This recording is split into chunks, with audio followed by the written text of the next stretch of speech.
அதாண்டி நான் எவ்வளவு பெரிய தியாகம் பண்ணிருக்கேன்னு உன்னால புரிஞ்சுக்க முடியல.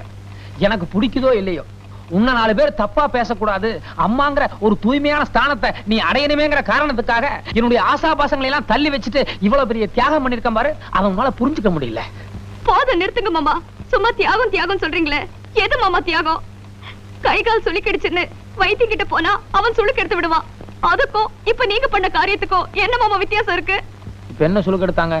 என்னவா, ஒரு புருஷன்காரன் தான் பொண்டாட்டி மேல ஆசைப்பட்டு போலாம், இல்ல தன்னோட ஆசையை தீர்த்துக்க போலாம். இது ரெண்டும் இல்லாம அனுதாபத்துல வந்தேங்கிறீங்களே, இதை விட கொடுமை ஒரு பொண்ணுக்கு வேற என்ன மாமா இருக்க முடியும்? இதுக்கு பேர் தான் புனிதமான தாம்பத்தியமா இல்ல தியாகமா?